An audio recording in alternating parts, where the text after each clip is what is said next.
নমস্কার বন্ধুরা, সকলে নিশ্চয়ই ভালো আছেন, সুস্থ আছেন। আমার আজকের রেসিপি একদম ফেলে দেওয়া একটা জিনিস দিয়ে তৈরি করা মুখরোচক একটা খাবার, যেটা হচ্ছে লাউয়ের খোসা ভাজা। এই রেসিপিটা সকলেই নিশ্চয়ই জানেন, আবার অনেকেই জানেন না।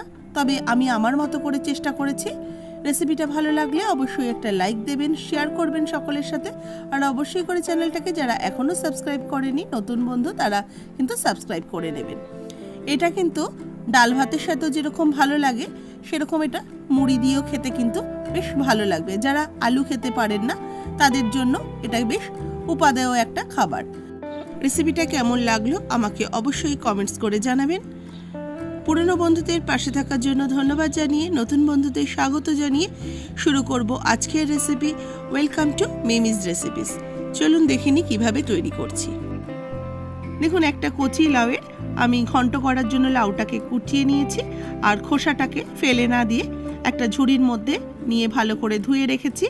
আর লাউয়ের খোসাটা ঠিক এরকম একটু মোটা করে কেটেছি, যাতে খোসাটার গায়ে একটুখানি লাউয়ের অংশ থাকে। আর সেটাকে আমি এরকম করে ঠিক ঝিরিঝিরি করে কেটে নিয়েছি। খোসাগুলোকে আলু ভাজা যেরকম ঝিরিঝিরি করে কাটা হয়, ঠিক সেরকম করে লাউয়ের খোসাগুলোকে ঝিরিঝিরি করে কেটে নিয়েছি। তবে লাউয়ের খোসাটা যেহেতু বাইরের দিকের অংশ, এটাকে কিন্তু আমি একটু নুন জল দিয়ে ভিজিয়ে রেখে পরিষ্কার করে ধুয়ে নিয়েছি। এবার একটা কড়াইয়ের মধ্যে দিয়ে দিচ্ছি 2 টিস্পুন সর্ষের তেল। তেলটা ভালো করে গরম করে নেব। তেলটা গরম হয়ে গেলে এর মধ্যে 2 শুকনো লঙ্কা ফোড়ন দিয়ে দিচ্ছি, আর দিয়ে দিচ্ছি 1/2 টিস্পুন কালো জিরে। শুকনো লঙ্কা আর কালো জিরে বেশ মুচমুচে করে ভেজে নেব। সুন্দর গন্ধ বেরোবে এবং বোঝা যাবে বেশ মুচমুচে করে ভাজা হয়ে গেছে। তখন আমি দিয়ে দেবো কোচানো পেঁয়াজ। আমি একটা মিডিয়াম সাইজের পেঁয়াজকে কুচিয়ে নিয়েছি। পেঁয়াজটাও মিডিয়াম টু লো ফ্লেমে রেখে হালকা করে ভেজে নেব।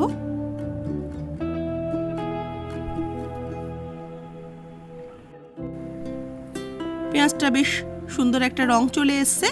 এবার কুচিয়ে রাখা লাউয়ের খোসাগুলো দিয়ে দিচ্ছি।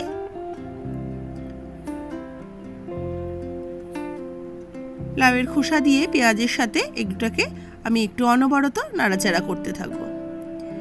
একদমই সহজ একটা রান্না, অনেকেরই বাড়িতে এটা হয়, আবার অনেকেই জানেন না।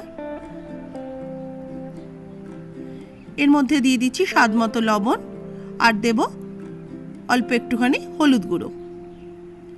নুন হলুদ দিয়ে ভালো করে এটাকে মিশিয়ে নিয়ে আবারও আমি কিছুক্ষণ ভাজবো। তবে এবার একটু ঢাকা দিয়ে দেবো, যাতে লাউয়ের খোসাগুলো একটু সফট হয়ে যায়।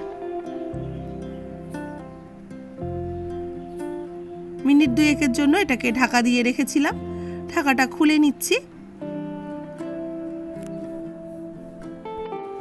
লাউয়ের খোসাটা কিন্তু এখনো পুরোপুরি ভাজা হয়নি, এবং খোসাটা বেশ শক্তও রয়েছে, এখনো কিন্তু নরমও হয়নি। অতএব আমি আরও কিছুক্ষণের জন্য এটাকে ঢাকা দিয়ে রান্না হতে দেব। এগুলো অনেক পুরনো দিনের রান্না। আমার ঠাকুমা, দিদা, এদের আমলে এই ধরনের রান্না হতো, কিন্তু এখনও আমার বাড়িতে হয়। কারণ আমার বাড়ির যারা বয়োজ্যেষ্ঠ রয়েছেন, তারা কিন্তু এই ধরনের খাবার খেতে খুবই পছন্দ করেন। এবার এর মধ্যে দিয়ে দেবো একটা চেরা কাঁচা লঙ্কা। আমি লঙ্কাটাকে ফাটিয়ে দিয়ে দিলাম। অল্প একটু ঝালও বেরোবে এবং লঙ্কাটা বেশ সুন্দর একটা ফ্লেভারও অ্যাড হবে ভাজা হয়ে গেলে।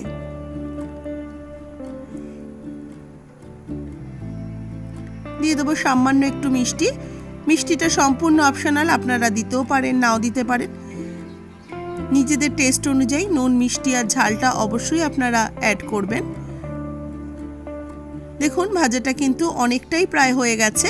এবার আমি এর মধ্যে দিয়ে দেবো পোস্ত। আমি এখানে 1 টেবিল স্পুন পোস্ত দানা নিয়েছি। এই পোস্ত দানাটা ওপর থেকে ছড়িয়ে দিচ্ছি।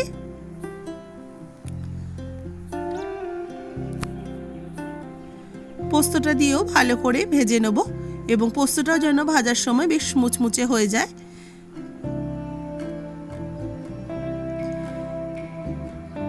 আমার মনে হচ্ছে আরও একটু পোস্ত লাগবে। আমি আরও 1 টিস্পুনের মতো পোস্ত ওপর থেকে ছড়িয়ে দিলাম।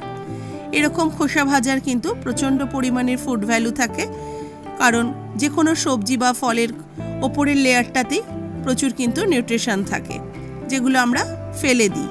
তো সেই ফেলে দেওয়া জিনিস দিয়েই কিন্তু এত সুন্দর মুখরোচক খাবার হয়ে যায়।